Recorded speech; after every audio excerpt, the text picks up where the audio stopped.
Good. I think it's time to start. There may be some people who are still coming through the gates upstairs, but we have a full program today, so I think we better just get going. For those of you who were not here yesterday, a warm welcome to you to this conference on forced displacement. Delighted to see so many of you, and it's a quite impressive crowd. It was nicely kicked off yesterday by the High Commissioner from UNHCR, who really lent his support to all of your work and our work, and signaled his interest in knowing what comes out of this conference. We have 2 days of packed conversations. So I'm going to run through some rules, some guidelines for how we should interact and be together these 2 days. But before that, I want to just share a sense of that I think we're on the same page by showing a few quotes. See if you, I know most of you here are economists and will appreciate these points. These are sort of some guiding quotes that we use in the Secretariat of the Joint Data Center on Forced Displacement. And let me just perhaps emphasize the last one. Let's not forget that not everything that counts can be counted. There is always that point. So I thought it might be useful for me to take a couple of minutes just to share with you all who we are here in the room. And one of our volunteers put together this graph of the 130 registered participants. And just to give you a sense that the majority here are from academia. And academia, not just in Western institutions, it's really global. I see affiliations from Beirut, from Colombia, from Kenya, Nepal. You're just from all over the place, globally, and that's wonderful. And please, a little extra encouragement to those of you from what some call the Global South. I encourage you particularly to speak up and let your voice be heard. We have a number of people from international organizations, such as myself, and we are very much on the receiving end of these 2 days. We want to hear what your findings are, what your recommendations are. But as you will see in this morning's session, we want to introduce today by having a bit of messages coming to you, that this is what us practitioners and policymakers are looking to you to help us find answers to key questions. And then we have a number of member states representatives, governments represented here today, and we have a few representatives from civil society. Yeah, global representation. I think one could have said just all countries or all continents of the world. A few housekeeping rules. So I'm on purpose not wearing a tie. It's an informal get-together, but we have a tight schedule. So please be disciplined and stick to the times. So we're not going to waste time on long introductions and long titles and so on. Just go straight to the point. Let the tone be critical and inquisitive, but friendly. We're not here to score points. Timeliness, respect the times that you're given, and listen to the chairs of the sessions. A few practical points for those of you who are doing presentations. Please make yourself known to Sarul. You want to wave a hand? Right here. She collects all the presentations and she runs everything in the background. Critical person here. Also, please remember that all sessions are streamed live as well as recorded. So just so you know that. And please spread the word about the conference, about what we do. Here's the hashtag. Use it. Final practical point. We sent out an invitation to take a survey. And it has six questions on basically what you know about refugees in the world. And that will feed into, and you still have an opportunity to feed into the presentation by Ola Rosling, who's going to do that in a few minutes. I want to do a few thank yous before we kick off. First of all, to the scientific committee. Andrew, where are you? Please stand up. Rima, where are you? Yeah, thank you, Tuan. So these are the core people behind this conference, affiliated with Harvard, Brown, and the World Bank's research department. And they came with this idea of doing this conference to me even before I took up the job as the head of the Joint Data Center in May, and served it on a silver platter. And you've been working so hard to put this together, the academic part. So a huge thank you to you, and a round of applause.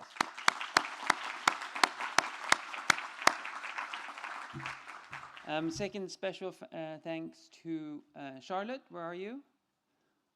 See. She is the person who's keeping you all on time and in the room and making everything work as clockwork. So a big thank you to her and to Agnes. She's also probably not in the room because she's doing keeping things going in the background, as well as the full team in the Joint Data Center. Thank you all for all the time that you put into organizing this. And then we have a number of volunteers, both from the UN and from the Copenhagen International School, who are going to help you, guide you around the building and welcome you and so on. So thank you to all of you. So I'll stop there, and let me kick it off by introducing our first speaker, Ambassador Affey. Ambassador, you're a good friend, a very good friend of the center. We've already called on you to be there for our Strategic Advisory Council in September, the first event that we organized. And we have asked you to convey some messages on behalf of host states. Ambassador Affey is the special envoy to the High Commissioner for the Horn of Africa. Thank you.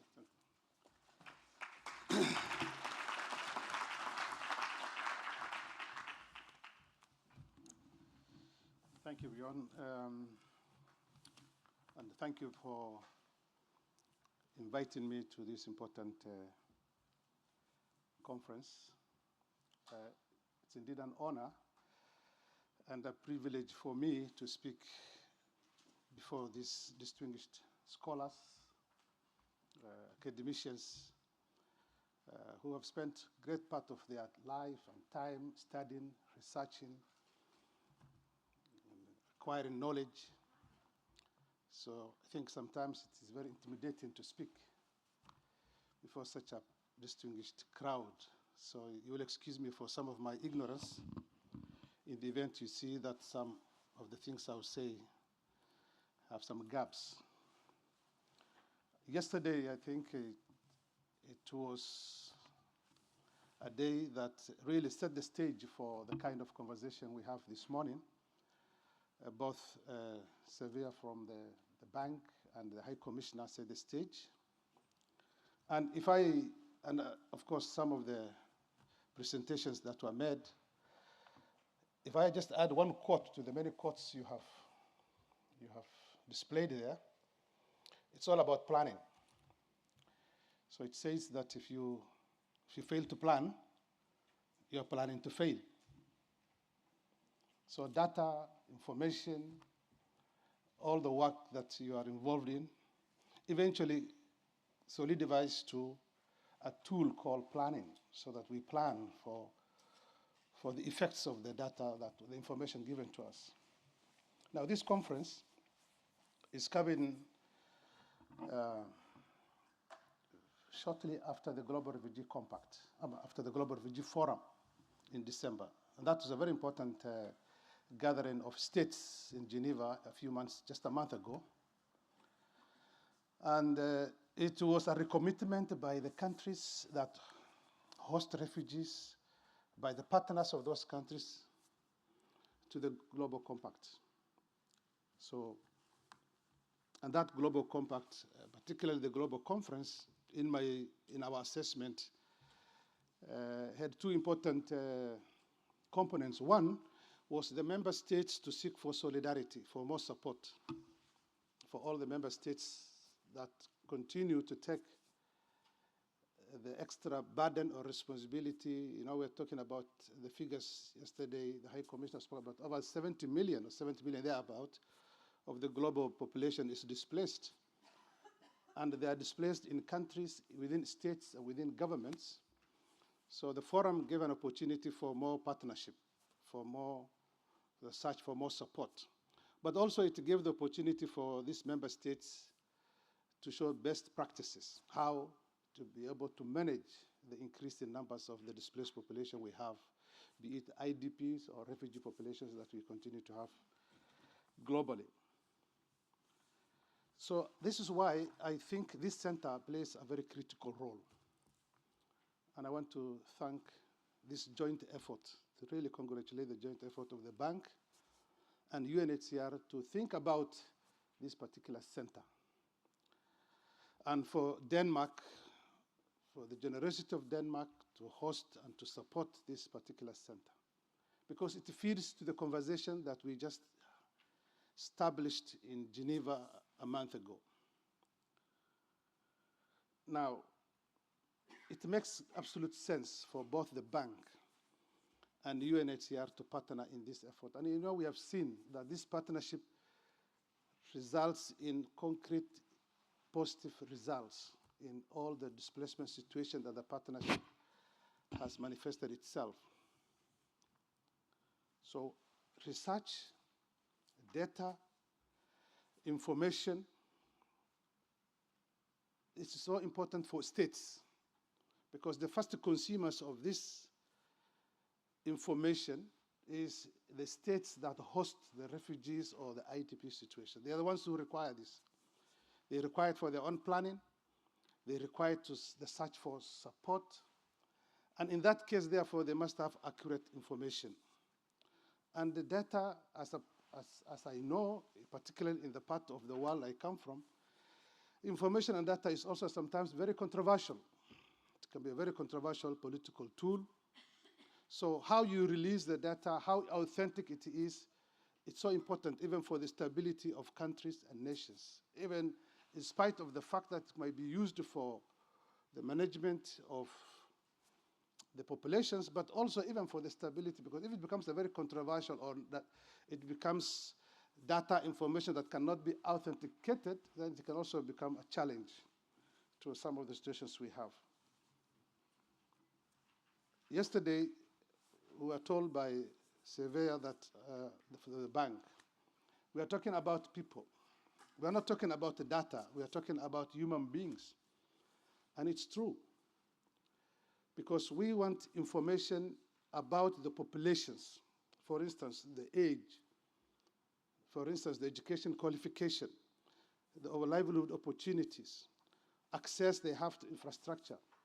And in the Horn of Africa, it is quite challenging to get this kind of information, because the refugees, we are now talking about nearly 4 million in the Horn. And if you include the IDP situation, we are talking about 25 million, 26 million. So it means in the Horn of Africa, we have quarter of the global displacement domiciled in the Horn of Africa. And the great majority of this population, particularly the refugees, if I speak about the refugee situation, are found at borderlines. They are found at because they leave their countries in the search for safety, and most of them are housed at the border towns, quite very far from urban centers. And in most cases, these places are very remote, very difficult to reach. Even for national governments, it's a challenge. So once this population is placed there, for you to get accurate information, a lot more work needs to be done. Because the Global Compact expects, as you all know, member states to include this population in their national plans. And the member states, as our commissioner yesterday reaffirmed that commitment. So there's a desire by the countries to include the refugees. Of course, the IDPs are members of that particular society, but at least in particular the refugees in their national plans. So what does that mean? It means, therefore, the national plan or the national budgets will essentially have to reflect the presence of this extra population that are not nationals of that particular country. So the numbers are important for national budget planning.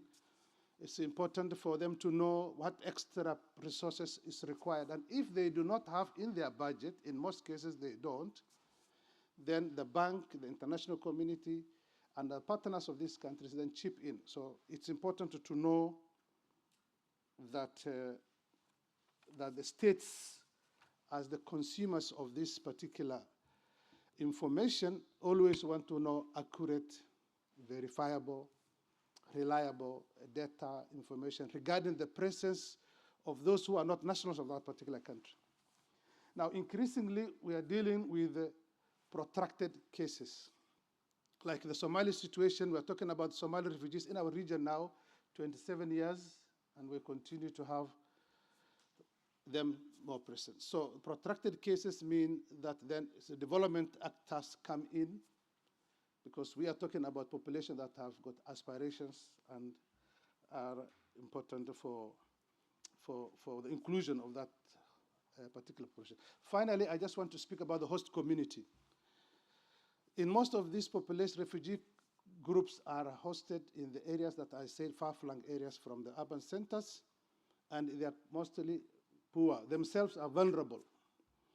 And the host communities are the biggest ally we have for refugees. The host community are the people who secure the asylum space. If they become hostile, the asylum space shrinks. So we want to advocate. We need the numbers. The host countries require support not only for refugees, but also for the host communities. And I can tell you, in some of the refugee camps we have in the region, we have registered nationals who have become refugees by default. They have decided to register as refugees because the services given to the refugee population apparently become more attractive to that the national governments provide to them. We are now dealing with the kind of data in the case of Dadaab in Kenya.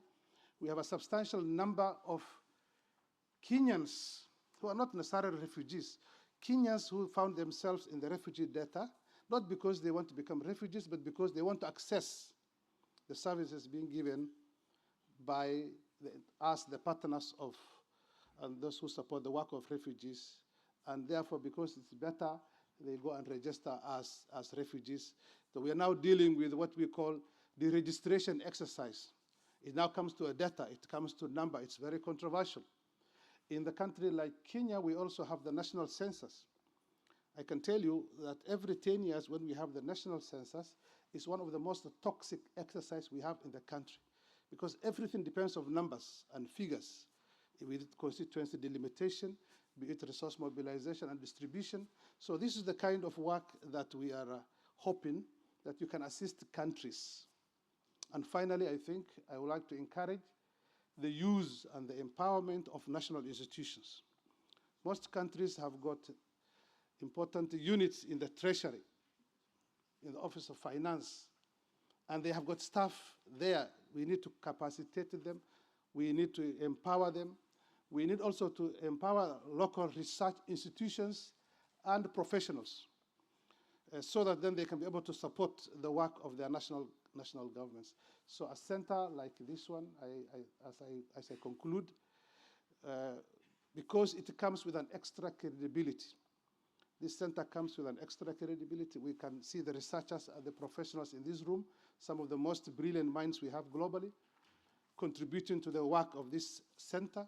So the results of this center, the information given by this center, I can tell you, will carry favor with many governments and with many partners, much more than the information given maybe by local researchers or local institutions. So this is why we need to improve on this center. We need to capacitate it, because it is credibility that is at stake. If the information is not credible, people don't want to use it. But I think the center like this one is expected, and we hope and we believe that information coming out of here is an information that can be relied on and to be verified and to be supported. So I just want to wish you well and to thank you for coming, and hope that we can be able to enjoy the next 1 or 2 days. And some of us who will sit in these meetings will want to benefit more from the research and the work that you have done. Thank you so much.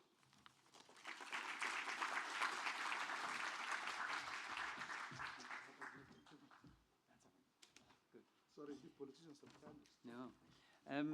So I often, when I sit in my study and have to write something, I find it very useful to have somebody in mind. So who am I writing for? Who's my target audience? And that's why we had asked, that's one of the reasons why we had asked Ambassador Affey, as a former member of parliament, as a former deputy minister. For many of us, for many of you, you can think of him when as you do your work. So I think we all want to we all work to influence policies and improve programming. That's why most of us are here. And how do you reach them? How do you find your voice to get through? And that's sort of my introduction to the next speaker, because here's a group of 3 who really found a way to get into the minds and the heads of some of the real global leaders, including President Obama, who quoted this book or put this book out and said this is one of the most influential books. I think it was in 2018. Factfulness. There are 10 reasons why we're wrong about the world and why things are being better than you think. I received Hans Rosling in 2001 when I was at the board of directors at the World Bank, and he spent 10 years pushing the bank to open up its data. He did that incredibly successfully. But it wasn't just Hans, but it was also Ola and Anna. And you're doing a fantastic job. And thank you so much for joining us today. I know you have some new questions to share with us, and you have some findings of the survey to share with us. Again, we're delighted to have you here and talk about factfulness. Thank you, Ola.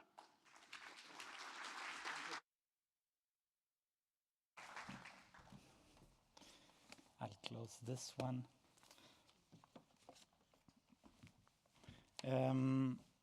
Let's see here. This is how we should. Yes, the HDMI is a little bit of technical issues here, but if you plug in the stuff, I can start talking. Is that fine?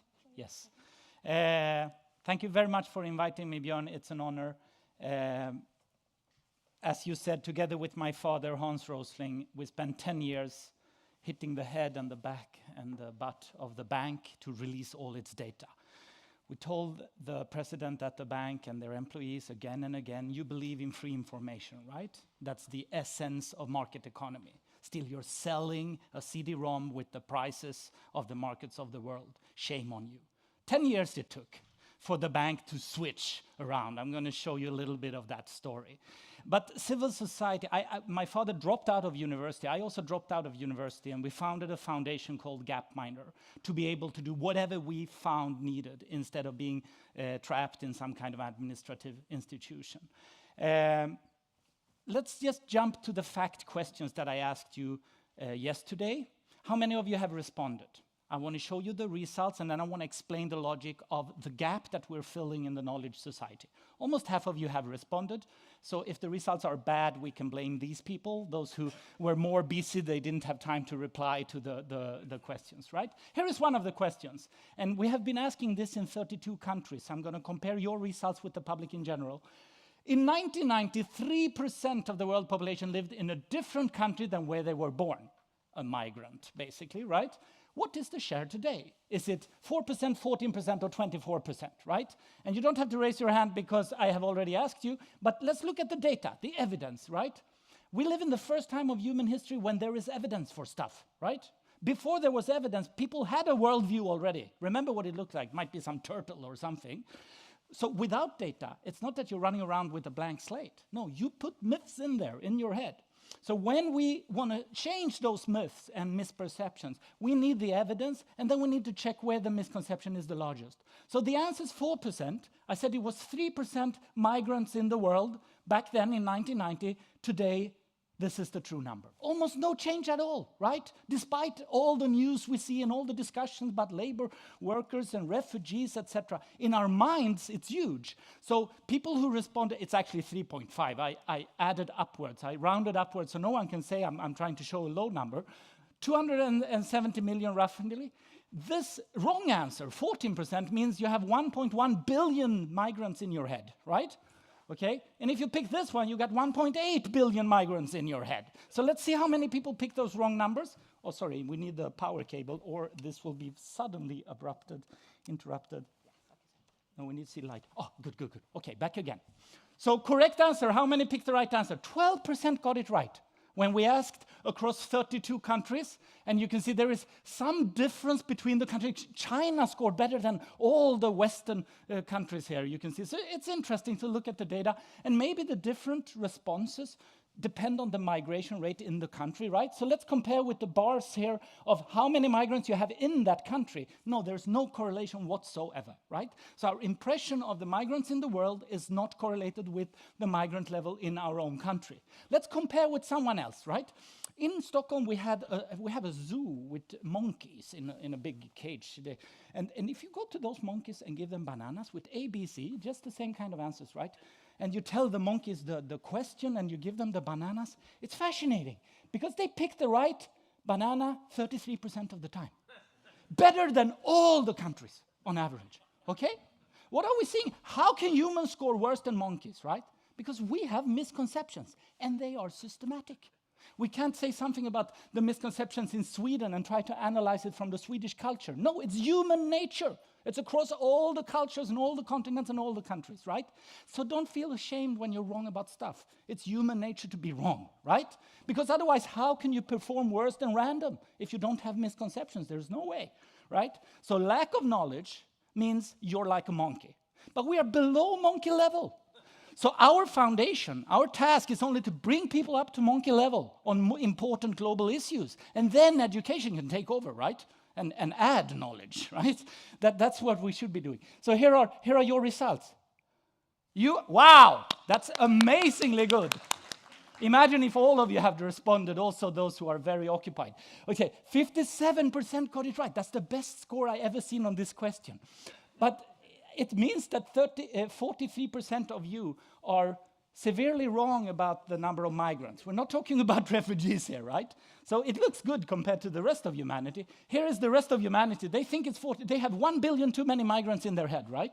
Until you ask them, where is your cousin? Where are your classmates? Well, they still live in the city where I grew up. Yeah, most people do, right? 90% or more of humanity, they just stay where they grew up, basically, and that's where most people want to stay. But in our heads, those people moving around, and these globetrotters in this room also, many of you believe, look, here are your results. 14% of you got 1.8 billion too many migrants in your head. That's a huge misperception. Okay, let's look at the next question. The only difference is I'm asking about refugees, right?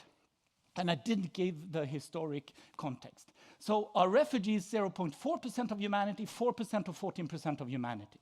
I mean, guessing that refugees is 1.8 billion people is amazingly bad, right? It's absolutely unbelievable. But so here are the results. You can see the monkey, 33% get the right refugee percentage, but that's very rare among humans, right? Because we talk so much about it. And then what happens is the problem seems bigger. And if you have a big problem, it seems very difficult to solve. So maybe just back off and say we shouldn't even think about it because it's too difficult, right? That's why I think data is very important to convey to the public, not only to academics. But the numbers has to be correct, right?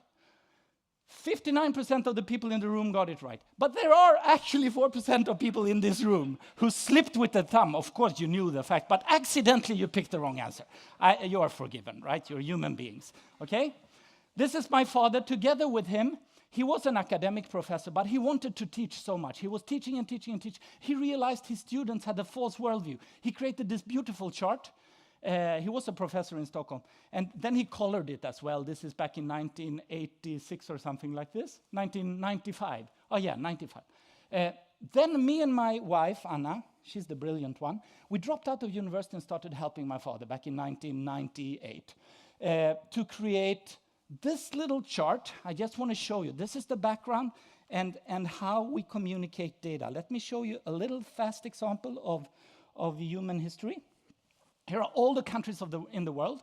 This is money, GDP per capita, rich and poor. It's like a world map, right? All the countries. We got rich countries, poor countries, but most of them are in the middle, right? The big ones are India and China. You can see the colors over there. The pink ones are Asian. And here is health. So it's like money and health, like a world map, right? And up here it's empty. It's a white space. None of these very poor countries have a long life expectancy. And there is a white space here. None of the rich countries have a low life expectancy. There's a correlation. But at the same time, this is what Obama liked. I actually showed it when he came to Google, where I was heading the public data team. You can see on the same income level, Costa Rica performs 81 in life expectancy, while South Africa is down on 63. So you don't need a statistic education to actually use a map like this and start looking at the correlations and understand the picture, right? So now let's see what happened during the last 200 years of development for all countries. This is what I did as a second-year thesis in school before I dropped out of university. And my father got world famous for that.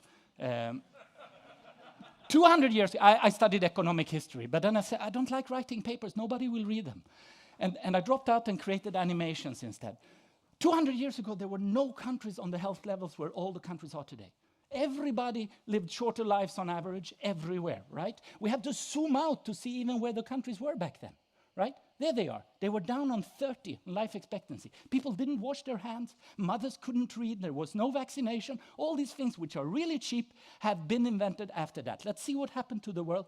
And also, we were much, much poorer. I'm just going to run world history very, very fast, and then we clap our hands to humanity. First, not much happened. Look, there were a few colonial powers who were ahead of the others. They thought they were the rich. They are really poor in the context of the world today, right? And you can see I've adjusted for inflation and price differences. And you can see how the yellow, there was the First World War and the Spanish flu. Here comes the Second World War. Watch out, there's the Second World War, back in track again. And we're moving forward. And look at those rich countries, but don't miss China. Can you see what China is doing? Mao Zedong died, and they said, let's do some capitalist, Chinese version of capitalism. It really works well, right? Did you see that? I showed it to Obama when he came to Google. Yeah, let's clap our hand for humanity. And I told him one thing. If you should remember anything from my presentation, remember it moved, right? The world is in constant change. So what you learned when you went to university and got your CV line with this degree is not useful any longer, maybe. The migration rate was static, but many other things have been changing, right? We need to update our worldview like our smartphones are updating their operating system. But today we don't have that knowledge system in place. So people come out of school and then they don't update their worldview for 30, 40 years while they are working. It doesn't work any longer. The world is in constant change. So we are trying to invent solution for that problem. How can you keep your worldview up to date?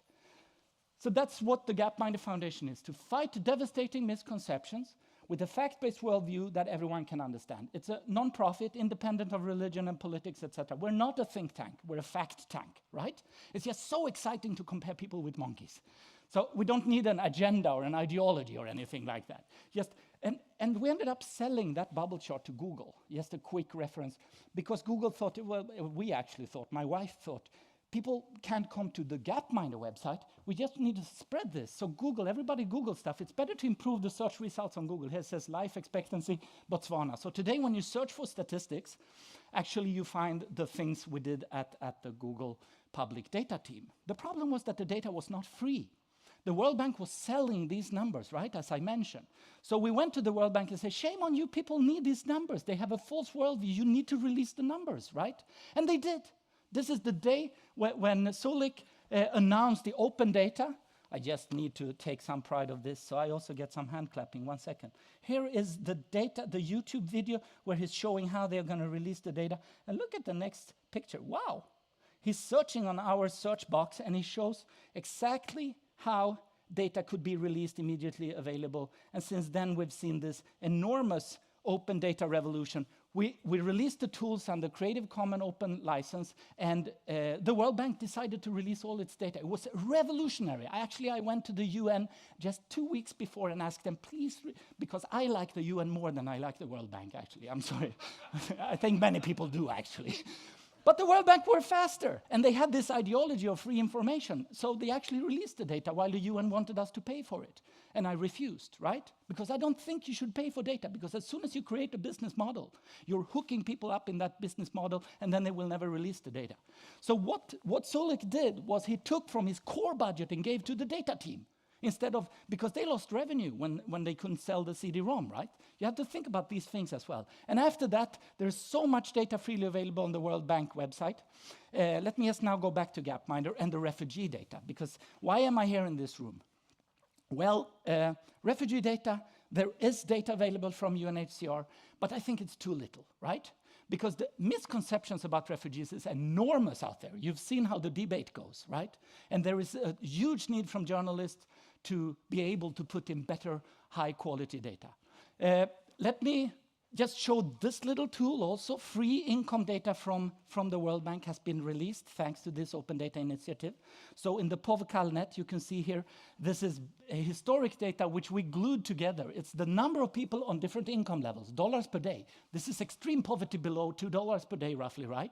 Back in year 1800, so we've taken the historic data. So in classrooms, we can show kids how humanity used to be down below extreme poverty, all the way up into you know the most important year in human history?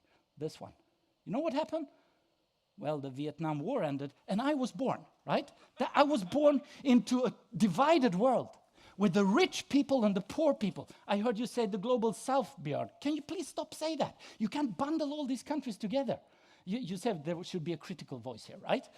Back then, yes, there was a poor world and a rich world. And my parents moved to Mozambique. I grew up in Nacala in Mozambique because they wanted to save the poor, right? That was an easy Tintin world, my father used to call it. But since then, it has changed. The big hump of humanity, the 4 billions moved out of extreme poverty. Today, they are on the level where Denmark was in 1930, right?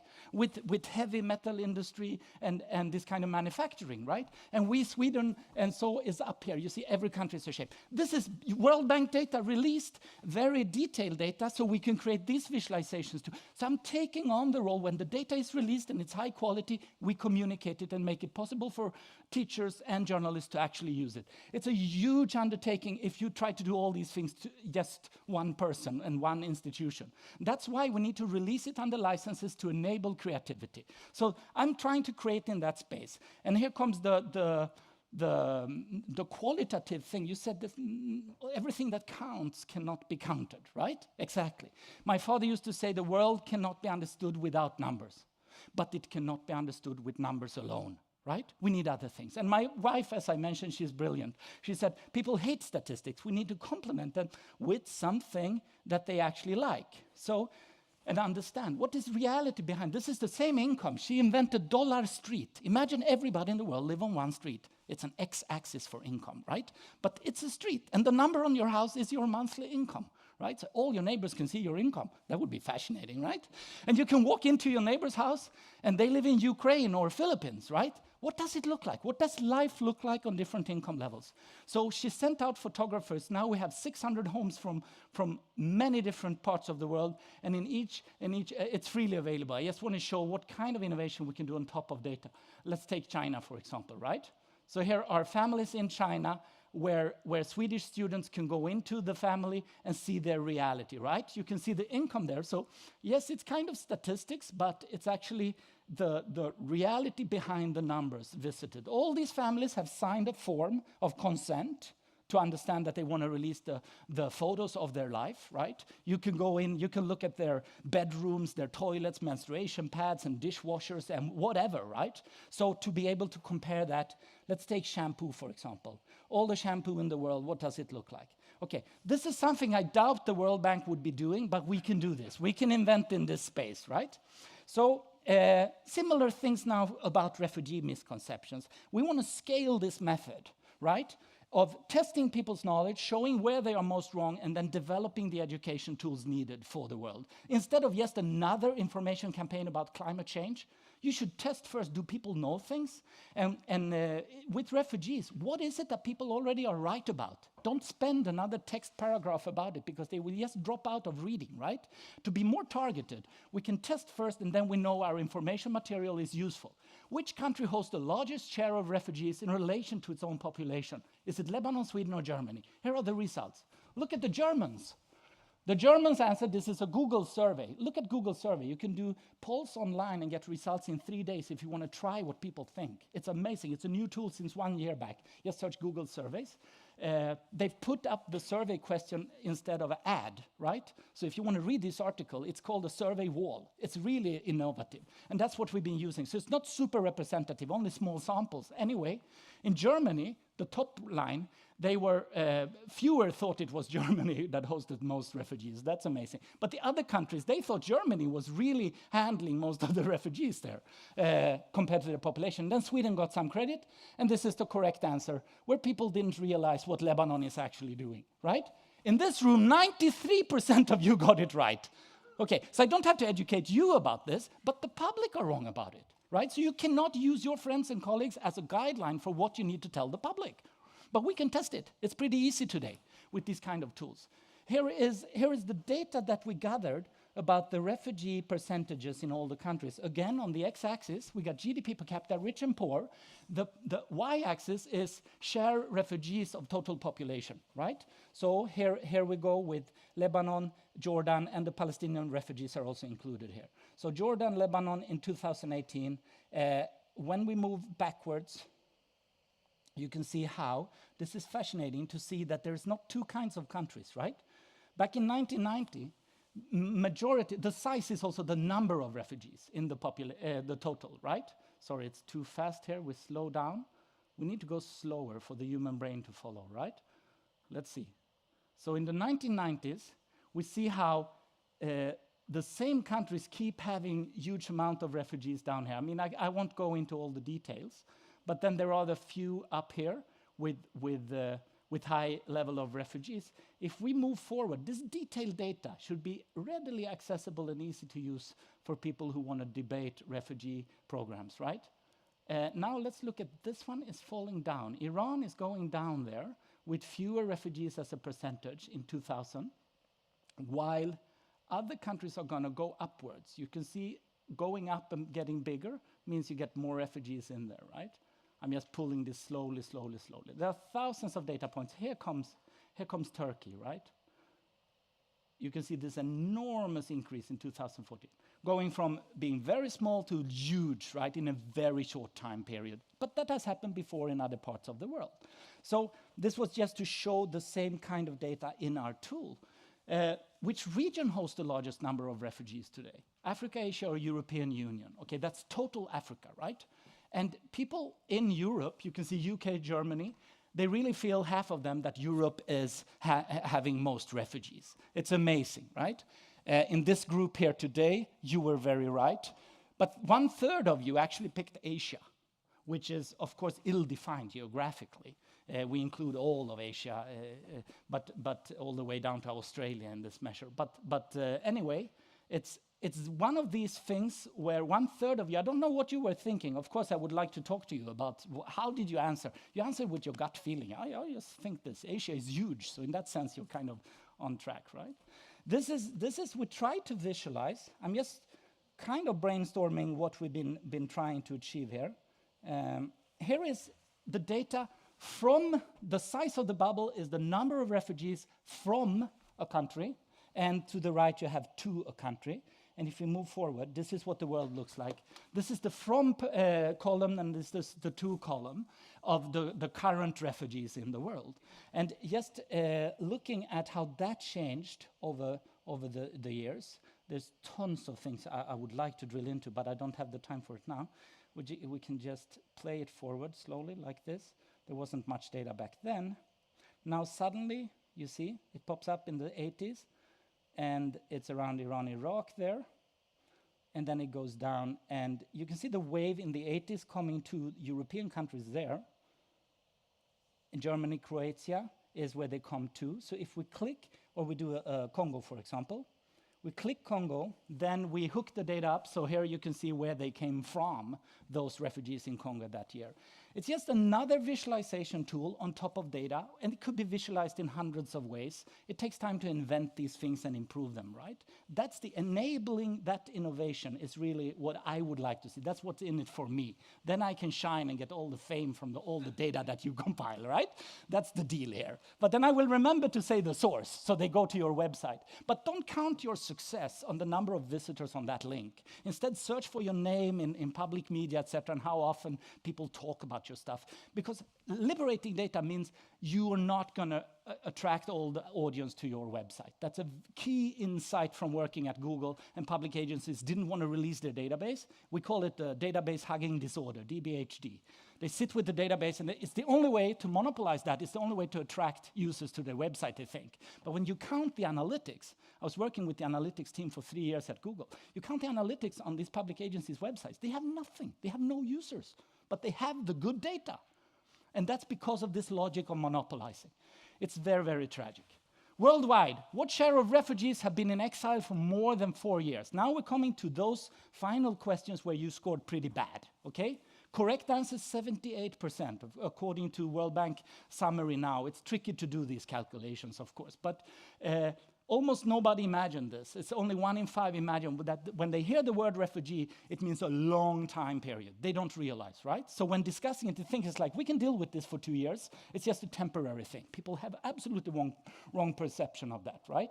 And even in this room, half of you went for the half of the refugees, right? So you're missing 25 of the refugees who are staying abroad longer, right? Just a way of scanning what people are wrong about. I'm glad that you were so informed. It's often embarrassing when this kind of eminent audience is wrong about their own topic, but it happens a lot. I had all the health ministers of Europe in the other room 6 months ago. It was very embarrassing about the public health status in Europe. We assume we know the stuff we're working with, right? Here's the last question. How many refugees' children attend primary school? Here you scored worse than monkeys. I'm so glad, because then I have a purpose in life, right? To show where you need to. UNHCR and other agencies are succeeding with a majority of children, putting them in school. This should be communicated. Something works well, right? Really, really well. But people have no idea. Instead, all the communications about we need more money to educate refugees ends up being a misconception of we can't solve the problem. Doesn't matter how much money we give, it's still the same problem. So this is important for activists to change their mindset and start talking about success like you do in business. We're succeeding, give more investment, we're doing something right. Okay. Even inside here, and UNHCR group I met in Geneva in December, scored worse than random on this question, because there is the feeling that there's such a lack of schooling, which is true, right? It's big, 40% is quite a lot, right? So finalizing, this is from UNHCR report, that number 61% actually. Okay, so we compiled 9 questions together with Alex Bett and IKEA Foundation only in December. This is just a recent pilot experiment of doing this kind of test. From 9 questions, you can score 0 to 9, 15% of people in these countries I was showing managed to pick the wrong banana 9 times in a row. That's amazing. 0 correct answers. A chimpanzee cannot do that, right? It requires systematic misconceptions. So 15% of people are absolutely wrong about all these things, right? And here comes the others, right? A monkey would score 3 out of 9 on ABC questions, right? So here are the people who scored better than monkeys in this huge sample. 1.9 on average in humans, and 13% were better than random. 13% of people out there are better than random when we ask them these refugees questions. Of course, there are other refugees questions where they are kind of correct. But in this way, we isolate 9 things which needs to be communicated, right? And this should guide your communication departments and the public media and the teachers. This is what we need to teach about, because there's so much data. We can't just talk about all of it, right? That's what a methodology that we've been inventing. It's not academic research. I have never published a paper in my life, and I probably never will, okay? But I've been quoted like hundreds of times and cited. So it's because we're trying to invent in the time where suddenly there is data. We try to invent the tools that are missing, because a fact-based worldview will be needed to do the things right and to get the away from this over-dramatic picture which is created by the media, like an illusion of a dramatic world, right? We're watching these things. These are all true pictures. It's not because of fake news that people are wrong. No. It's because the distortion, the selectiveness of journalism, which is per definition what journalists should do. They should pick the stories that are interesting, right? But it pollutes our mind with very distorted pictures which are not faked, which ends up being a very strange world which we cannot understand. From everything that happens, only the dramatic hit our brain. That's what the book is about. That's what Obama thought was so useful. To fix it, we develop a certificate of knowledge. And I think there should be a refugee and migration test where most people are wrong, and one for climate and one for green energy. So if you're sitting in a government or in a news agency, you should score better than monkeys on the things you're reporting and talking about. That's a new knowledge culture, which we still don't have, and I want to invent it. So I really hope when we have the refugee test, everybody at this center and all your friends should be the first to learn all the facts where we're agreeing, not the facts where we're disagreeing, of course, but those facts where we are in agreement, where most people are wrong. We will develop the certificate for these testing and visualizations to explain it. And we can test all the lawyers in Stockholm and the school teachers in Stockholm. This is the kind of thing where with misconception fixing service we're setting up for free. And then we can charge the corporate sector for making it part of corporate education and give it free away to education in public schools, etc. Thank you very much for inviting me.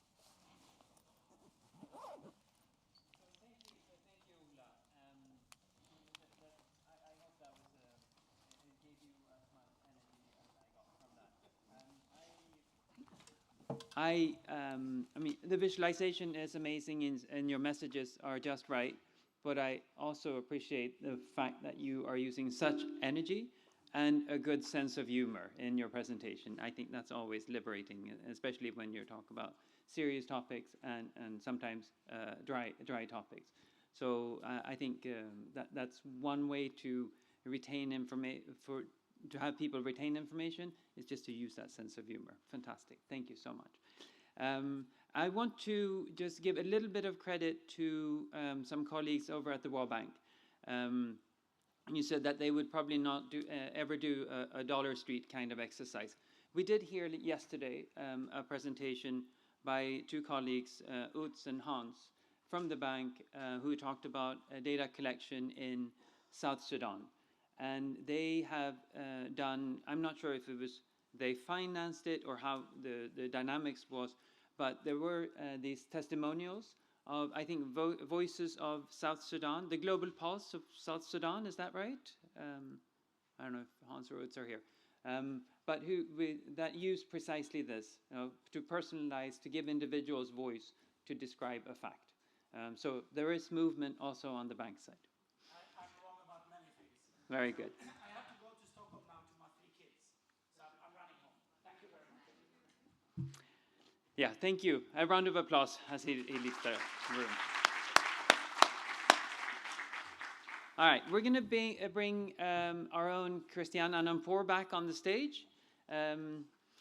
Caroline Sargent will run the next session, which is a session with some practitioners from international organizations, from member states, and from civil society.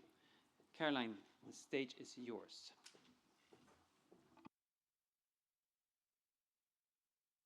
I can't do this on my own. I need my panelists. If I could invite them to please come up to the stage. Thank you.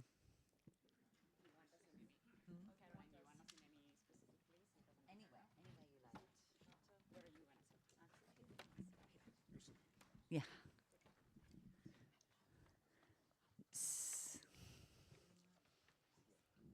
So I think we have to use the microphones because we are being recorded. So firstly, we have to maintain the energy following that rather thought-provoking and fabulous session. So I hope we can do that with this wonderful panel that I have. And our aim really in this session is to explore the perspectives of practitioners around data and to help you as researchers and academics see how your work on data and evidence can really impact policies and programs across the world. So I want to start straight away with Carolina. You lead the World Bank Poverty and Equity Practice. You've got lots of experience on analytics, on operations, on policy advice to governments. So how does data influence your work and the work of the World Bank? All right, now it does. I just need to turn it on. Thank you very much, Caroline, for inviting me to be a part of this panel. I'll just get to your question, but I just want to echo something that Björn said earlier in the day, and that's really how inspiring, at least for me, and I'm sure for a lot of us that work on this topic, how inspiring it is to engage with a room that is full of a lot of young people that are actually interested in working on this topic. So I just want to echo the thanks to Andy, Rima, and Tuan for putting this together. It's really fantastic. Why is this important for us? What is it that we are doing in this space? As I said yesterday, for those of you that joined us for the book launches that we had, if you care about extreme poverty in the world, which we do as an institution and we as a team, displaced populations are at the very core of that problem. We know that by actually this year already, half of the global extreme poor are living in situations or contexts that are fragile or in conflict. We've already talked about the fact that there are 70+ million displaced people and refugees in the world. And we also know that there are 200+ million people who live in proximity to conflict. So these are your displaced of the future. So we are talking of large magnitudes of people who are likely to suffer or have already suffered what's a very distressful experience, right? And that's the experience of displacement. So we are extremely committed to really understanding, what's the plight of this group. So what do we do in that respect? We really do three things. First, we focus on making these invisible populations, or often invisible populations, visible. And we try to do this most of the time working with national statistical offices. And the reason to do that is that we want these efforts to not just be a one-time taking a picture kind of effort, but rather something that then is sustainable within countries, that their own systems actually capture these populations on a more systemic basis. And I think we are sort of slowly succeeding. And I see some of my own staff in this audience that are working on that. Then we take that data and data that others produce, like UNHCR and others, and really try to understand a little bit better what's at the core of these issues. So we look at the migration triggers and decisions.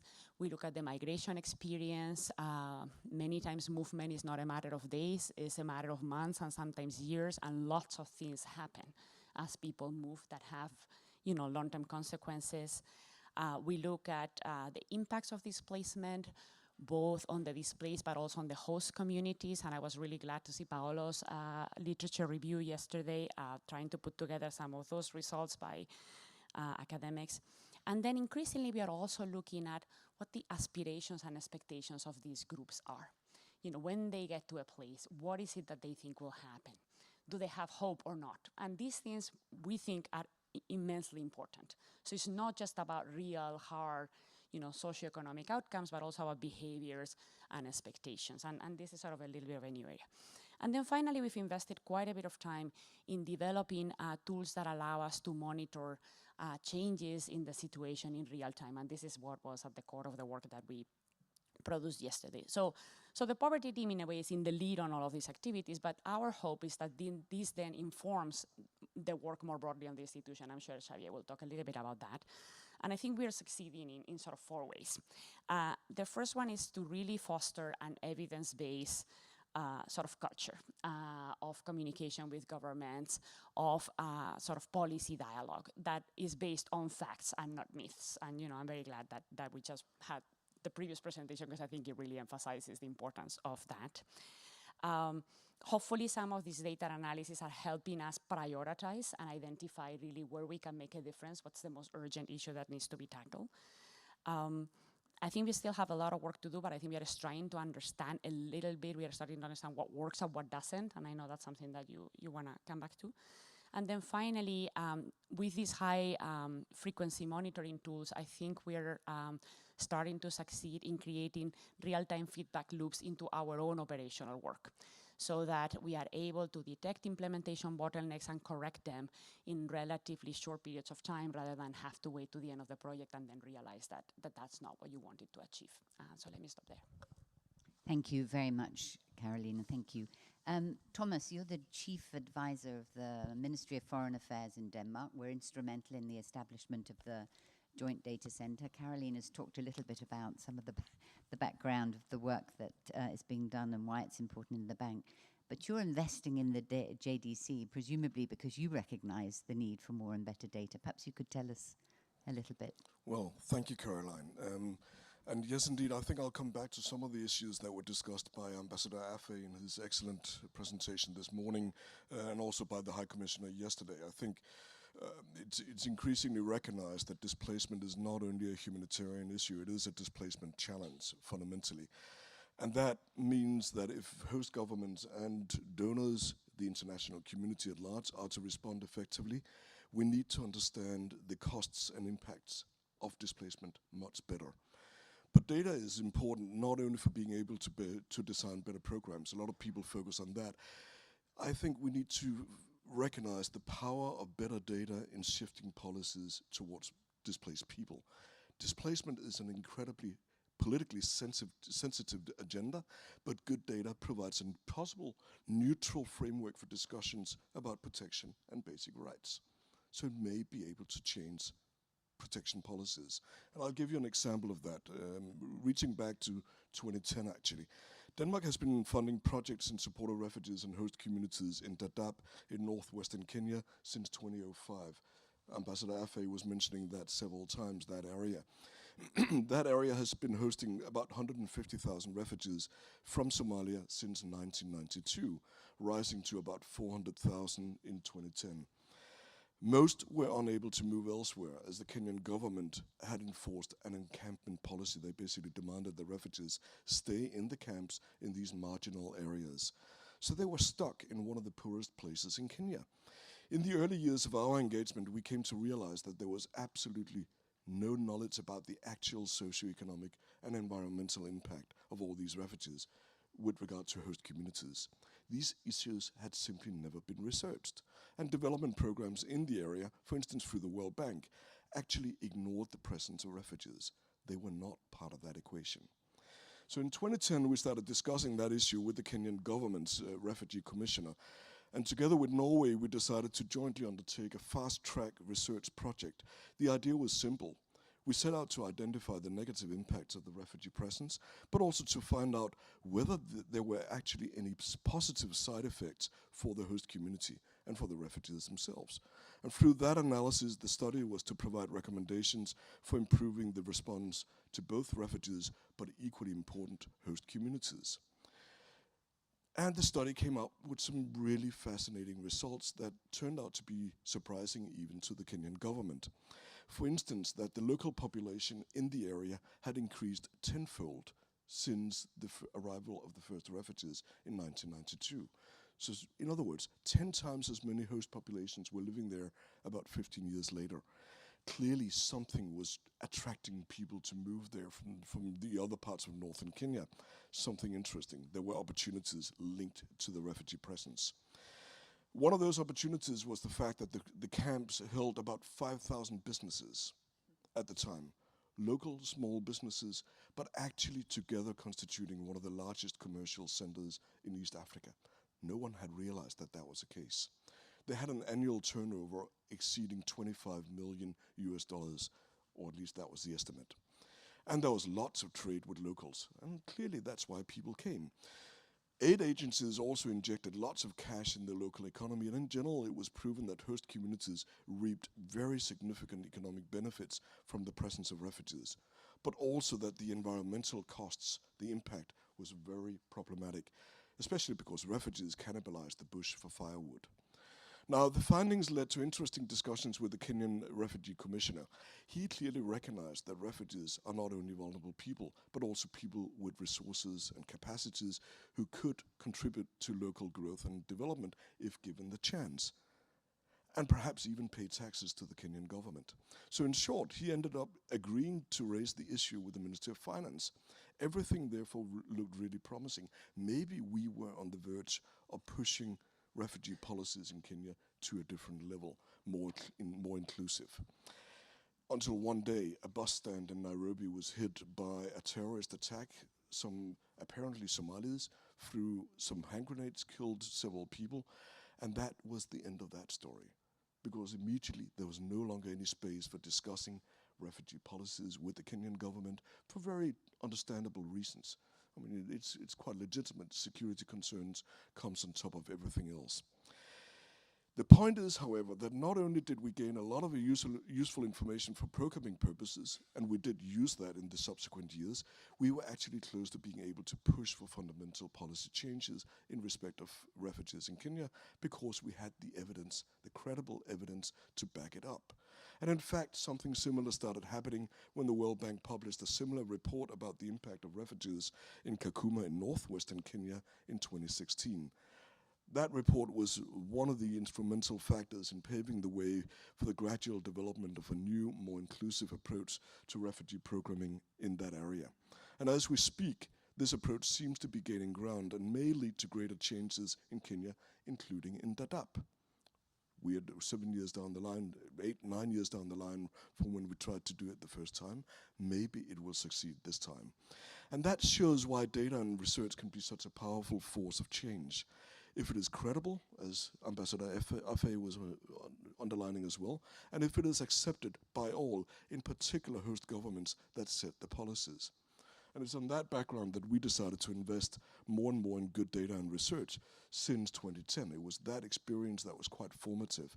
So we've been investing through the World Bank, through the Joint IDP Profiling Service, ODI's Humanitarian Policy Group, the Refugee Studies Center, and now also the Joint Data Center here in Copenhagen, and we're very, very pleased about that. And through the Joint Data Center, and I think that's important, national statistical offices in host countries. There's so much we don't know, but progress is clearly coming, and that is particularly important as the Global Compact on Refugees is being rolled out after the Global Refugee Forum that Affey was speaking to as well. In a way, the Global Compact for Refugees is a little bit like an equation, you could say. It's, on the one hand, the GCR, the Global Compact, calls for host governments to offer more inclusive opportunities for refugees to settle in terms of studying, in terms of working, in terms of moving, trading, etc., so they can become self-reliant and contribute to local growth and development. On the other hand, however, the international community must agree to cover the costs through additional development funding if that is to happen. One side of the equation simply cannot exist without the other, and both require much deeper knowledge about the actual costs and impact of large refugee situations. That is the precondition for reaching the necessary joint understanding between host governments and donors. So in short, if we are to succeed in rolling out the GCR, we all need to know what works and what doesn't. And that's exactly why it is so important that far more research is undertaken in respect of displacement, not least by economists. So I think that's part of it.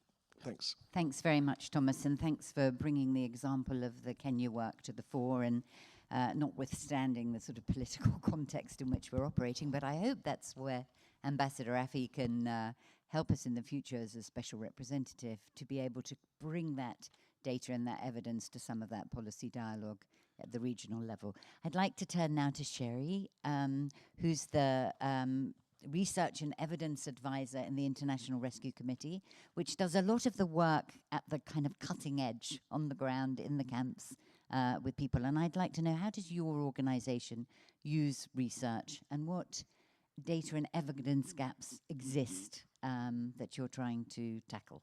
Great. So thanks so much, Caroline. So as the IRC responds to crisis-affected populations in over 40 countries, research and evidence has increasingly shaped our decision-making at a strategic level, programmatic, business development level, but also around our own investments in research and innovation. So through engaging with research and evidence for the better part of the last 15 years, through conducting our own impact evaluations, often in conjunction with academic institutions, many of whom are represented here, we have begun to be a lot more critical about what we're doing, of course, a lot more honest with ourselves about what we know, and more importantly, what we don't know. And I think that has helped us, of course, to figure out what an organization like ours, the niche we have, working in almost 40 countries, mostly fragile countries, again, serving conflict-affected populations, many of those are forcibly displaced. What types of issues and questions are we best placed to not only conduct impact evaluations around, but to build out full research and innovation agendas? So in 2015, the organization made a strategic commitment, a global strategic commitment to measuring our success through meaningful, measurable changes in people's lives. So not to focus so much on outputs, the things we deliver, counting how many schools we built, so on and so on and so on, but really defining success as the measurable improvements in the lives of those we serve. So that meant at least two things had to happen. We had to become far more outcome-driven, to be clear about what changes we're driving towards, our programming, our interventions, and also to be far more evidence-based. Not only evidence-generating, but using evidence far more systematically than we had previously. So to facilitate that, one of the things we did was to establish an outcomes and evidence framework.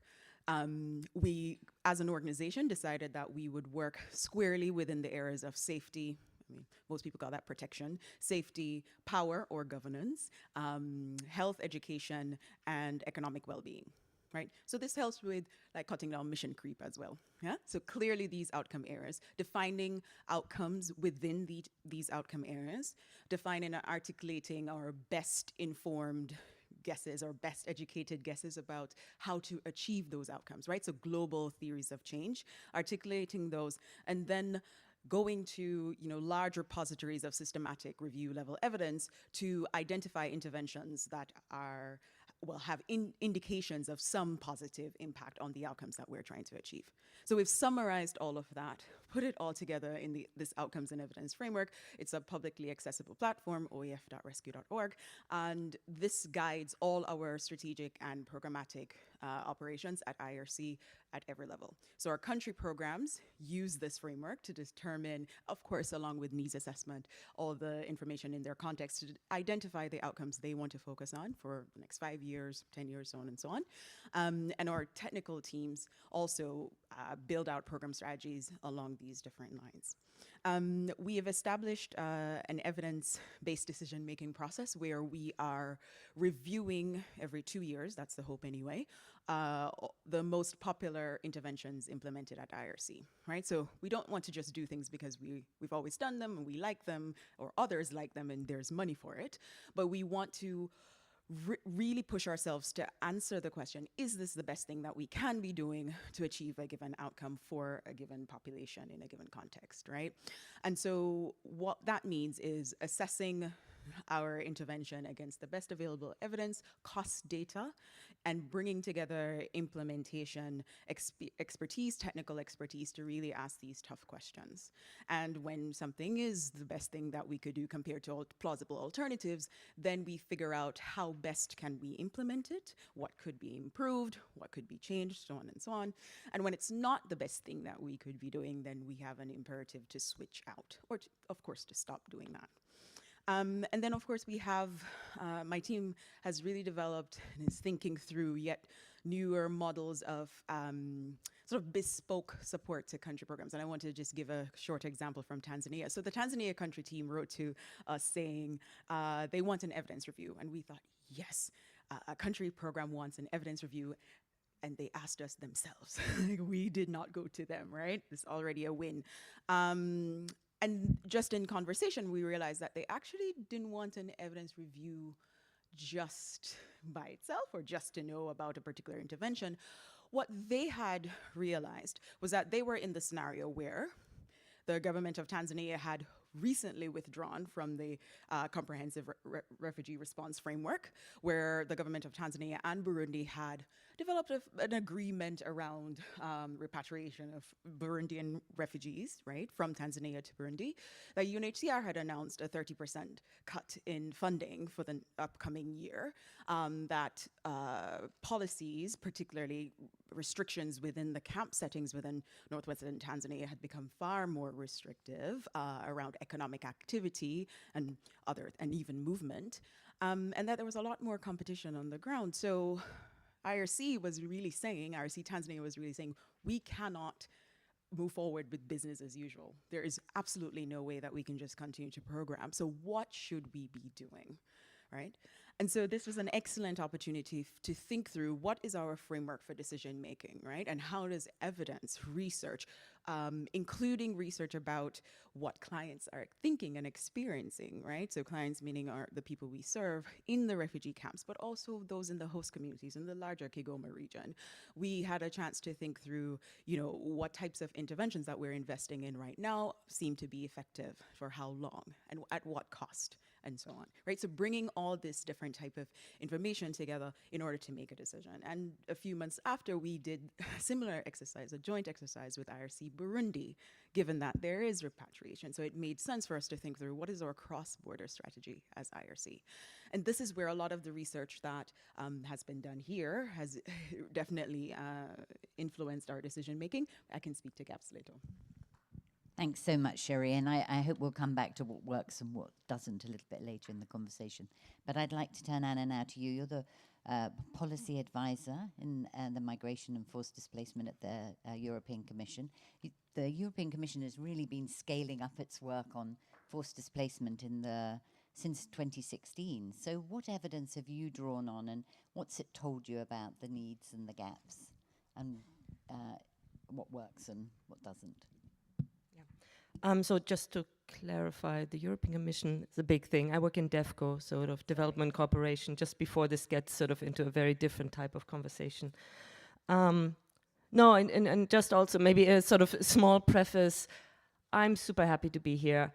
I just want to hug the Danes, and I want to sort of know all about Tanzania, because we were actually very invested in supporting the CIF rollout in Tanzania, and then we couldn't, and we had to step back because we didn't see any opportunity to sort of productively engage from a development side. And so maybe if we could have worked together at that point, we might have found a way to sort of find an option, but yeah. It's like there's still time. Anyway, just to sort of say very quickly, everybody here knows this, right? We had 2015, 2016, the big migration crisis, whatever you will call it, many, many dimensions. And as the High Commissioner said yesterday, there was a bit of lemonade coming out of that, and that was the sort of increased focus on the problems facing host countries, the issue of forced displacement as a global issue, global interdependence, burden sharing, responsibility sharing at all levels, including at the European level, but also sort of more globally. And I think we responded to that in one area, in a fairly constructive way, the European Commission came out with a policy statement on forced displacement, the so-called Lives in Dignity communication, perfectly aligned with the Global Compact for Refugees, the basis of a lot of the work that I've been doing with colleagues across Africa and across key sort of refugee situations, also in Asia, etc. Alongside that, and I think that was for us a real opportunity also to shift a little bit the way we engage with data and evidence, was the establishment of the Trust Fund for Africa, which, again, has a lot of politics in it, is driven by many, many different interests, divergent interests. We have our member states, we're not a bilateral organization, so our decision-making procedures are different, complex, consensual in most cases. But inside the EUTF for Africa, we suddenly had this huge amount of money that was supposed to focus on the sort of medium, long-term engagement on forced displacement in situations of instability or fragile situations. And alongside all the work that was going on about establishing the instrument, we had this sort of ambition to engage more in data and knowledge. So we set up for the first time inside an operational instrument of the EU, the so-called Research and Evidence Facility, first only for the Horn of Africa, later now extended to Northern Africa and the Sahel region. And that was really supposed to bring in sort of direct access to research, and this is a consortium led by SOAS, Oxford, now Birmingham, and Sahan, a research institute in the Horn. A lot of networks across Africa with academics to think clearly about what are the key sort of migration and displacement related challenges. One of the first things they did was a big state-of-the-art report that we presented to the member states, and on the basis of that we made some decisions about follow-up research. We also established the MLS, the Monitoring and Learning System for the Trust Fund, which provides sort of every 3 months, and there's a big website, and that's maybe interesting for many of you, data on very much output indicators, but data on everything we're doing in the Trust Fund programs. And I think that's been a very useful source. There's the Knowledge Center for Migration and Demography, that is a broader all EU sort of also on migration, that has sort of tried to gather and curate data a little bit.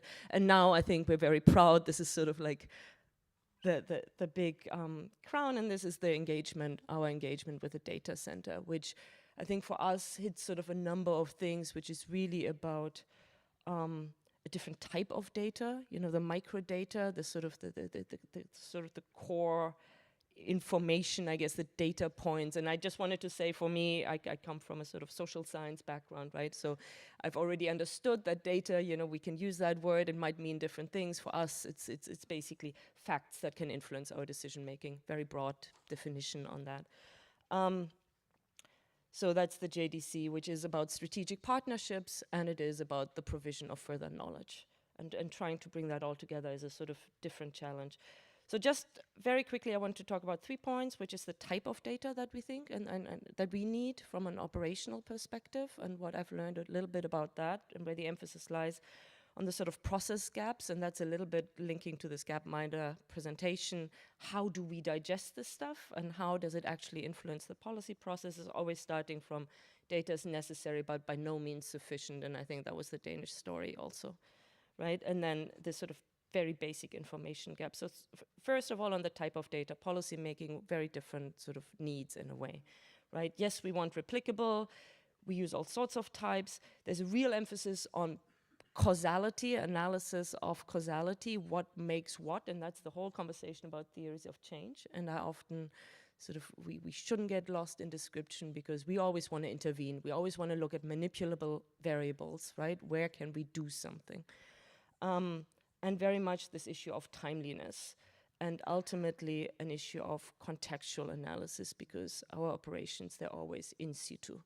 So there's a lot about global messaging that is very interesting, and it's important to structure opportunities for action. But when it comes down to it, we need to understand the context. And I think Xavier has written a little bit about other habits. We have these now on migration and forced displacement. We have a lot of these sort of big headlines. There's radical differences in context on these issues, whether it's sort of camp-based or not camp-based, all of that. And also definitions have changed over time very much. If we don't understand that, we can't be operational. very real.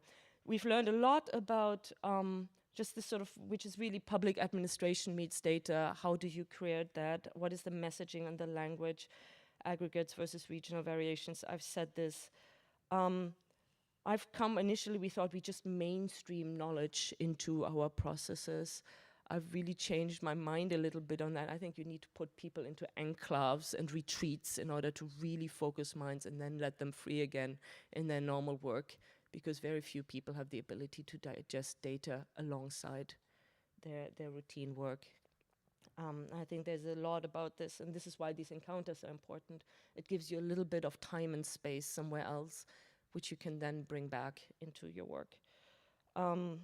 Yeah, and I think that's an alternative. I think people always ask for sort of shorter messaging and sort of the snappy stuff, and I'm just not sure that's even that useful, because it also means that a lot of information gets lost on the way. So I prefer the sort of doing that time for the retreat.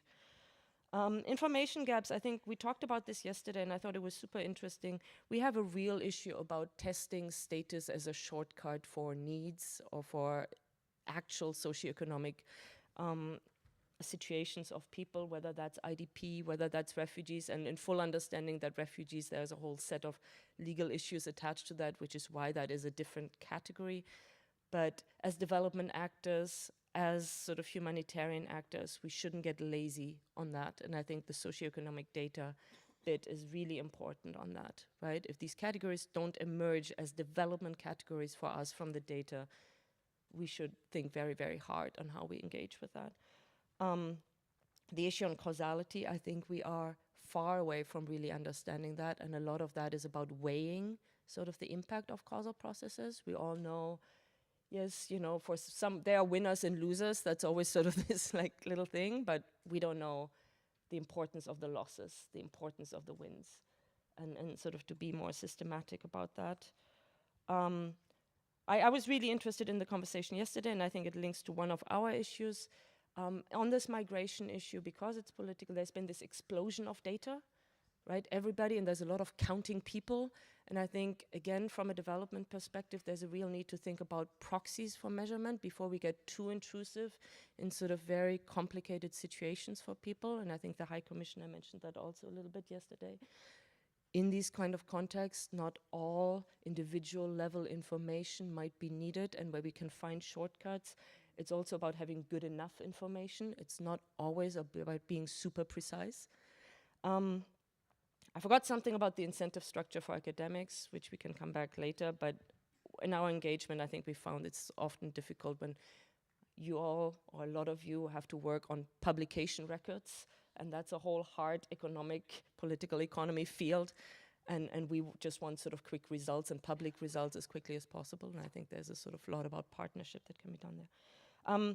One other information gap is the SDGs, right? We have very fuzzy goals on migration. We have nothing on forced displacement other than bringing populations, making them visible in other data. I think that's a reflection for us. And then the last thing on information gaps I wanted to say, and this is a little bit about the partnership with UNHCR, which is incredibly important to us, but there is an issue, and I know the IRC has done a little bit about all this issue of invisible populations, the self-settled. You know, 30 years, 20 years ago, when this conversation about development-focused issues on displacement was really also strong, we talked a lot about the people who eschew the formal systems. Again, how do we find a way to include them in our planning? I think that's a big, outstanding one. Thanks very much, Anna. You've put a lot of issues on the discussion, as this panel is doing. Xavier, I want to turn to you now. You're managing the forced displacement work within the bank. I think it's not true the bank is no longer engaged in this area. We've shifted quite significantly over the last few years. And under the refugee sub-window under IDA 18 and now again under IDA 19, we'll be programming quite significant resources to support governments to better address socioeconomic dimensions of displacement. And Xavier, you always talk about it's about people and it matters. So how are we using data to ensure that projects and programs really are impactful where they need to be? And perhaps you could pick up on some of these other points. No, thank you so much, Caroline. And indeed, there's very little to add to what has already been said. But what I'd like to do is to start with a question. and I'm not as discreet as Ola, so I'm actually going to ask you to take a stand. I'm going to ask for a show of hands. I'm going to ask you to take a public position, or at least an informed guess, in front of your colleagues. My question is, how many refugees were in Norway at the end of 2013? I'm going to give you 3 numbers, and you will have to pick one and show and raise your hand. The first number is 18,000. The second number is 46,000. The third number is 132,000. Norway, 2013. So who thinks 18,000? Who thinks 46,000? Who thinks 132,000? So what I'd like to do is to really congratulate those who picked 18,000, because this is the right answer. This is what you find in the Eurostat data. I would also like to congratulate those who picked 46,000, because this is the right answer. This is what you find in the UNHCR data. And I would like to congratulate those who picked 132,000, because this is also the right answer. This is what you find in Norwegian Statistical Office data. In a country like Norway, stable, solid capacity, you have a 1 to 6 interval. That means that when we say there are 70 million forcibly displaced people, what we are really saying is there's somewhere between 12 million and 420 million forcibly displaced people today in the world, which sounds about right. Not terribly useful, though. This is coming from a report that basically Norway and UNHCR produced shortly after realizing these discrepancies, and which has obviously led to a lot of work, and frankly, which has led to the establishment of the Joint Data Center. But I just wanted to flag this, to really call on the academic and the data community to challenge some of the conventional wisdom, to challenge some of the conventional numbers, to challenge some of the very convenient truths. And I think this is particularly important because, as we all know, research and knowledge only come when you start, challenging what existed before, right? Copernicus started by challenging Aristotle. So please have a detailed look at how data are collected, what they actually mean, and what you can build on that. Otherwise, you can make lots of bubbles, but they may not be actually terribly helpful. And I think as part of that, and just to build on what a colleague was talking yesterday about the situation of the Rohingyas with Filippo Grandi, I think that was you, was mentioning, just also keep in mind the incredibly high stakes that refugees have when they answer any questionnaire. You tell them their answers will be anonymous. Well, when your life is at stake, can you really believe that? You ask them how many meals they've had yesterday. Well, when their meal of tomorrow is based on how much you want to help them, what are the incentives to be entirely honest, right? So what I would really like to start with is by really asking you in the academic community to keep us as honest as possible, to avoid that we try to just get the data that we like to make the stories that we want to hear or that we want to tell, but that we really get into the complexity of this situation. So having said that, let me go back to Caroline's question, which is really what kind of data do we need? Let me start by saying that, when you think about it, okay, we need more money. But there's quite a lot of money that's going to these refugee situations. And when you look at it on a per capita basis, and when you compare to what's going to other categories of extremely poor people, there's some money, right? Obviously, more is always better, but there's some money. And I think our responsibility as practitioners is to try to optimize the use of this money. And to be very honest, I think there's a huge, huge, huge way to go. And that's really where I think all the work that you're doing become extremely, extremely important.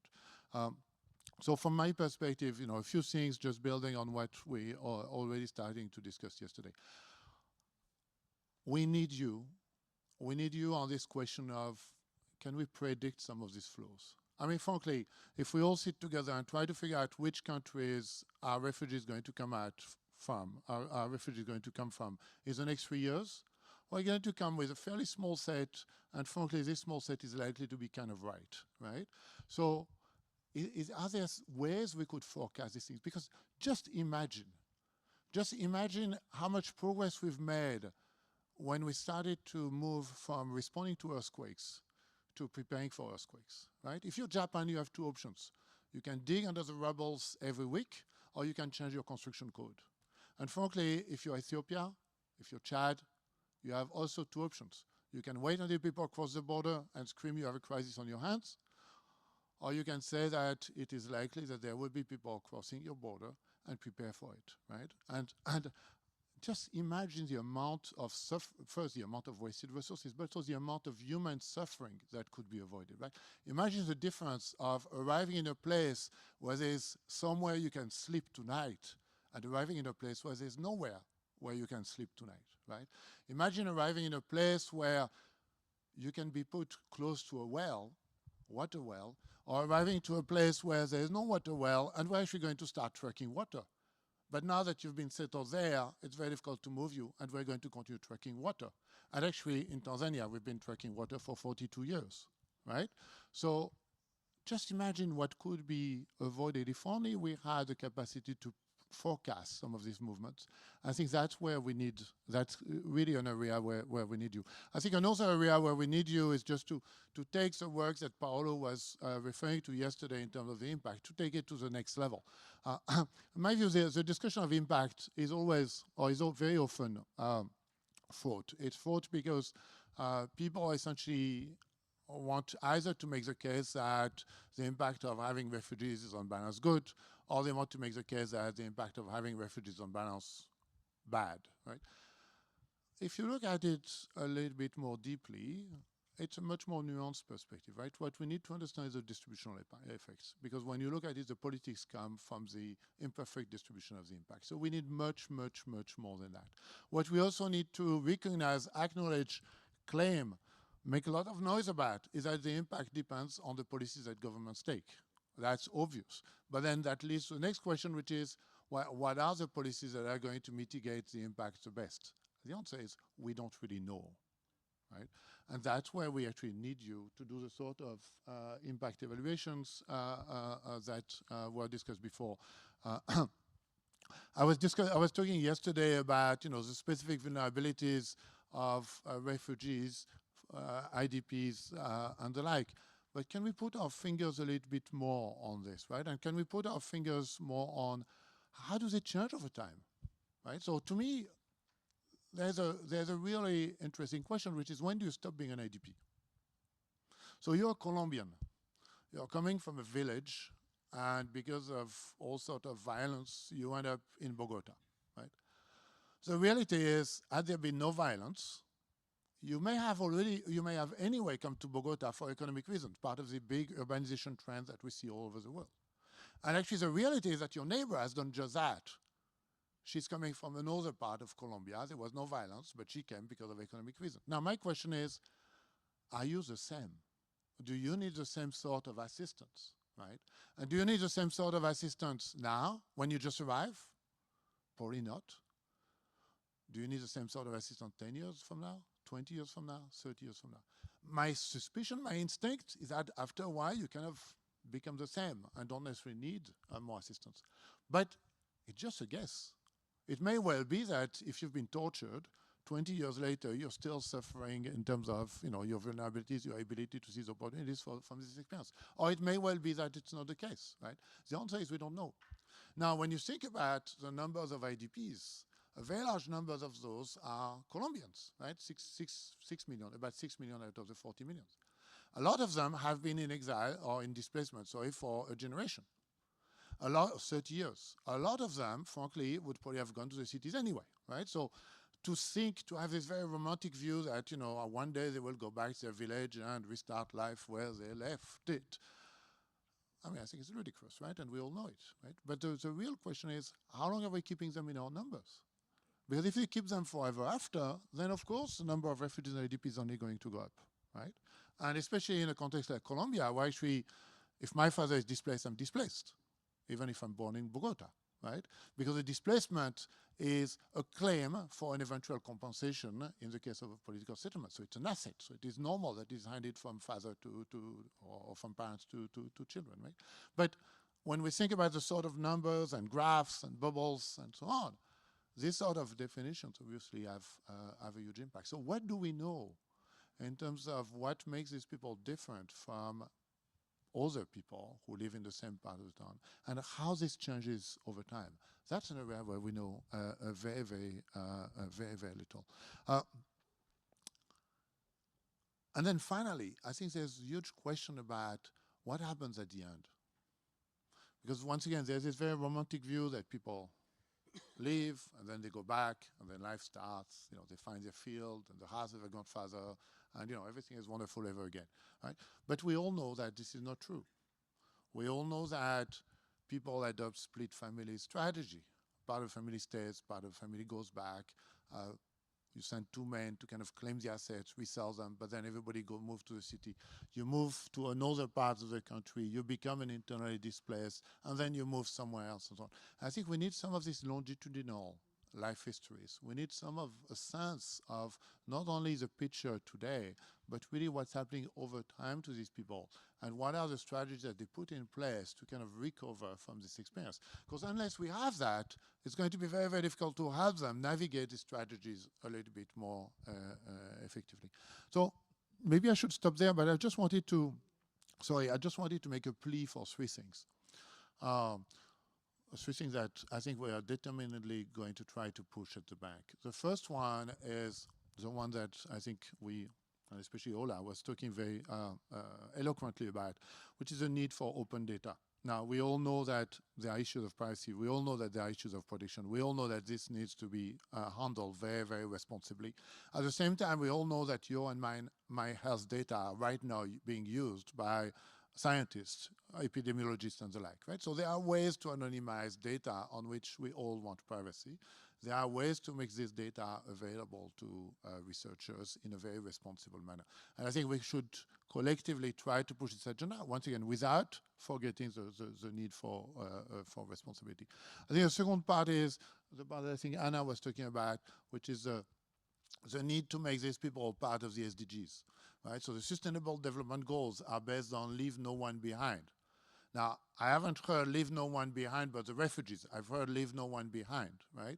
And we all know that as soon as these people are included in the numbers, then the whole machinery of what gets measured, gets done, will start to kick in, right? So I think that's also something that is terribly important.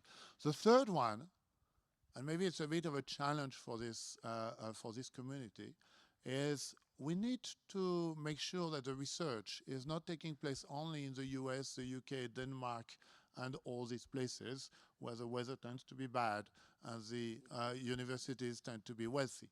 We need to engage with local researchers. We need to engage with national researchers in the host countries, and this for at least two reasons. First, because they will probably have insights and instincts that will inform the research, that will inform the research questions, the way we think about these things in a manner that's going to be terribly enriching. Second, because these are the people who can actually influence the policymakers in these countries, right? And so the more this knowledge is owned, is shared, the more impact it will have. And so I just would like to stop here and apologize for having taken so much time, but also for having forced you to take a public stand in front of your colleagues. Thank you. Thanks very much, Xavier. No, I think those were great suggestions and questions. Now, Björn is very concerned about the time, but and so he wants us to go to a break. He thinks we all need a break, but I think it would be only fair to just quickly go back to our panelists and just to see if they have just one really quick final summary comment they'd like to give to you as a community, and there will be an opportunity for you to ask the panelists questions during the break. So Carolina, if I could, just like a super quick takeaway. I just want to echo where Xavier ended. Well, I want to echo the two things he said. One, how we can work together, and I think in a way I would only add one more wish to your list of issues that I think need some more looking into. and that's the question of the long-term impacts of displacement. I think we heard a lot yesterday from Paolo about the short-term impacts and how some of those go away, but we know that in the area of human capital, and particularly for children that are affected by displacement early in their lives, some of these impacts can be very long-lasting, even when they stop, you know, being IDPs or refugees, and it's an area where, so I would add that to that list, but, you know, to endorse that. And and just say that we very much look forward to the collaboration. So just echoing what Xavier said in terms of our openness to make this really a working relationship. Thank you, Carolina. Thomas. Well, I'll echo more or less the same. I think to what Xavier was closing up on, the need to interact with researchers in host countries, I would add national statistical offices. Incredibly important, because that is it's through that we gain the political credibility that is required to gain, to push for policy change, where that may turn out to be right and needed. So, thanks. Thank you. Sheree. Completely echoing every comment that was made here, particularly around the absence of refugees from the SDGs. So how can you help us with that? We'd love for more of your work to be area focused. So geography focused. I see a lot of work on refugees or returnees or stayees, but we want to know about broader groups, right? So if it's a national survey in Burundi, we want to know that you consider the displacement histories of particular people, right? At the micro level, please pay attention to the articulation of the interventions that you're actually measuring and cost as well. And yeah, I think I'll leave it there. Thank you. Anna?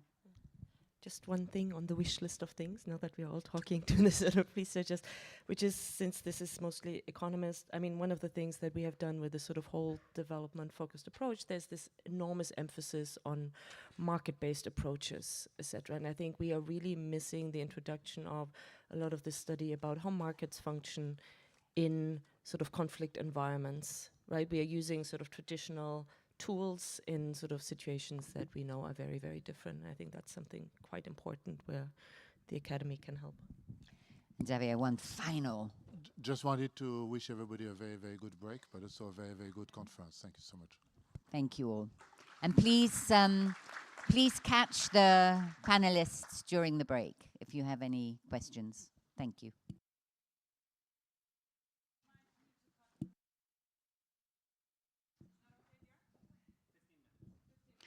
Oh, 15 minutes. To be back at 11:15. Thank you.